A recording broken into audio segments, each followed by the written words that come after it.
Hi అండి. Welcome back to my channel. అందరికీ మహాశివరాత్రి శుభాకాంక్షలండి. ఇంట్లో కొబ్బరికాయ కొట్టుకొని శివాష్టోత్తర శతనామాలు చదివి పూజ చేసుకొని శివ మందిర్‌కైతే ఎళ్ళానండి.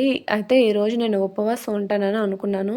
ఉన్నానండి. ఉపవాసం డే అంతా ఉండి ఇంకా నైట్ టైం లైట్‌గా టిఫిన్ చేసి ఆహ్, అంతే అండి. ఉపవాసం చెల్లించాను. నైట్ టైం అయితే టిఫిన్ చేసి ఉపవాసం చెల్లించేసాను.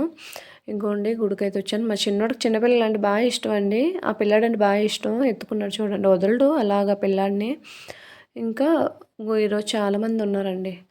అయితే లోపలికైతే వచ్చాం కానీ మాకు ప్లేస్ దొరకలేదు దీపం పెట్టడానికని. ఇంకా వెనకాల నిల్చొని వీడియో తీస్తున్నానండి. ఈ సంవత్సరం చాలా అనిపించింది. శివరాత్రి చేసుకున్నాను. ఇక్కడ ఎవ్రీ ఇయరు మేళా అవుద్దండి. శివరాత్రికి పెడతారంట. 2 ఇయర్స్ నుంచి ఎళ్ళాలనుకుని ఎళ్ళలేకపోయాను. లాస్ట్ ఇయర్ మా చిన్నోడికి ఫీవర్ రావటం వల్ల ఎళ్ళలేకపోయాను. ఈ సంవత్సరం అయితే ఎళ్ళానండి.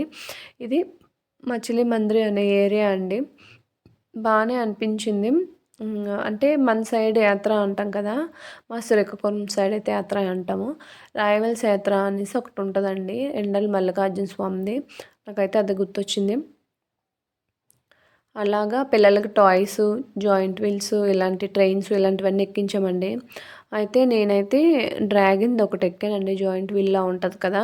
అది ఎక్కాను. నాకైతే ఎందుకు ఎక్కానురా బాబోయ్ అనిపించింది. కళ్ళు తిరిగినట్టు అయ్యి హార్ట్ ఆగిపోద్దేమో. అది పైకెళ్ళి కిందకొచ్చేలోపు పడిపోతానా ఒక కిందకి కళ్ళు తిరిగినట్టు అనిపించిందండి. నాకే అలా అయితే మా చిన్నోడు ఇంకా భయపెట్టేసాడు నాకు. నిజంగా వాడు ఏమైనా అయిపోతాడేమో అని భయమేసింది. ఇంకెప్పుడు పిల్లలతో మాత్రం అలాంటివి ఎక్కను. రిస్క్ తీసుకోనండి. ఈరోజు ఆల్మోస్ట్ అలాగే అనిపించింది నాకు. నాకు ఒక 'బ్రహ్మానందం' సినిమాలో "ఆపండ్రా బాబోయ్" అంటాడు కదా! ఆ డైలాగ్ గుర్తొచ్చిందండి. ఇదేనండి అది ఆ జాయింట్ వీల్ డ్రాగన్‌ది. బాబోయ్! లైఫ్‌లో మర్చిపోలేను. స్టార్టింగ్ అయితే అనిపించింది. వీడియో తీస్తున్నాను. ఇంకా స్టార్టింగ్ ఉంది. స్లోగా ఎళ్తున్నప్పుడు ఆడు స్పీడ్ పెంచేటప్పుడు ఉందండి. చాలా భయమేసింది. ఇంకెప్పుడు ఎక్కను. ఒకవేళ ఎక్కితే మాత్రం పిల్లల్ని ఎక్కించనండి. అయితే రిటర్న్ ఇంటికొచ్చేసాక మళ్ళీ స్నానం చేసి ఇంట్లో దీపం పెట్టుకొని శివ మందిర్‌కైతే ఎళ్ళానండి. ఇక్కడ భజన చేశారు. కాసేపు కూర్చొని అలాగా భజన చూసుకుంటూ వచ్చేసానండి. ఓకే ఫ్రెండ్స్, మీకు నచ్చితే లైక్, షేర్, సబ్స్క్రైబ్ చేయండి. Bye bye.